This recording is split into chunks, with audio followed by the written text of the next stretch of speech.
Sandwich తయారు చేయబోతున్నాను, చూపిస్తాను గైస్ ఏంటన్నది. దానికి కావాల్సిన రెసిపీ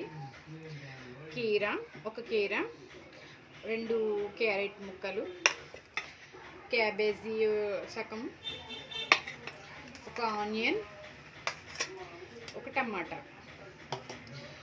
దీనికి కావాల్సిన రెసిపీ ఏంటంటే పుదీనా, కొత్తిమీర, చిన్న అల్లం ముక్క, చిన్న ఉప్పు వేసుకుని మిక్సీ ఆడుకుని పక్కన పెట్టుకోవాలి. ఇట్లా బౌల్లోకి వేసుకుని కలిపి చూపిస్తాను.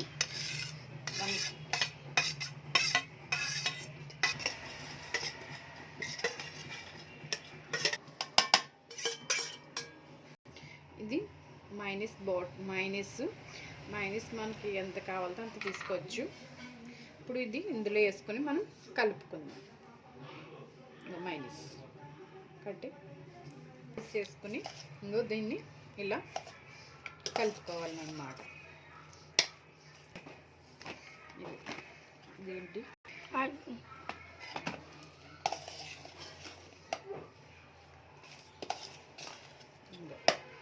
ఇలా కలుపుకొని పక్కన పెట్టుకోవాలి.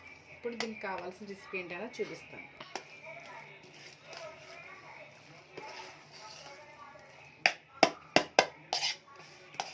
చీజ్ ముక్కలు కూడా ఇలా కట్ చేసుకుని మనం పక్కన పెట్టుకున్నాం. బౌల్ వేసాను. ఇప్పుడు ఇది బాగా వీటెక్కాలి. ఇది వీటెక్కిన తర్వాత ఇంకో బ్రెడ్, మనం 2 బ్రెడ్ తీసుకున్నాము.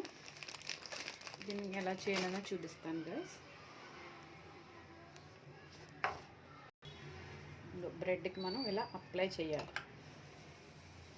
ఇలా బాగా అప్లై చేసుకుని దానికి కూడా ఇలా అప్లై చేసుకుని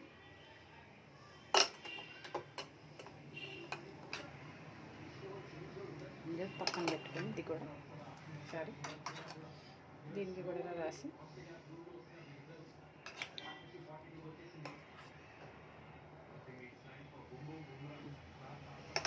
ఇప్పుడు మనం తయారు చేసిన రెసిపీ ఉంది కదా, ఇది 1 స్పూను ఇలా వేసుకోవాలి.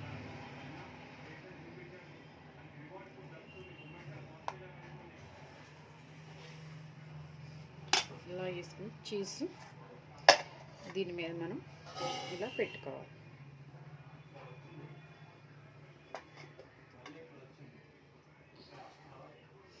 ఇలా పెట్టుకుని పక్కన పెట్టుకోవాలి. బటర్ అయితే బటరు, నెయ్యి అయితే నెయ్యి, ఆయిల్ అయితే ఆయిల్, ఏది ఉన్నా యూజ్ చేసుకోవచ్చు అన్నమాట. నేను ఓన్లీ ఆయిల్ యూజ్ చేస్తున్నాను. ఇప్పుడు దీన్ని ఇలా పెట్టుకున్నాం కదా, ఇప్పుడు ఇందులో వేస్తాం. కొంచెంసేపు సిమ్లో పెట్టుకోవాలి.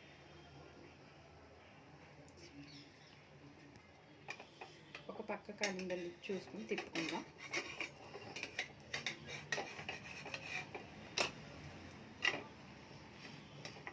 ఇలా బాగా ఎర్రగా ఎగాలి.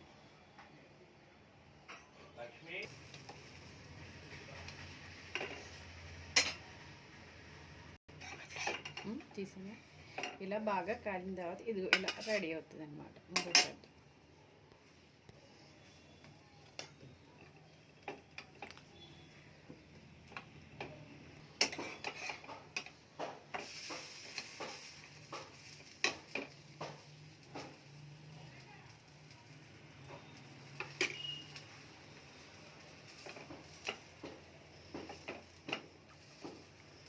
కట్ చేసి శాండ్విచ్ రెడీ అయిపోయింది. ఓకేనా, చూడండి, మీరు ఒకసారి ట్రై చేసి నాకు చెప్పండి ఎలా ఉన్నది అనేది.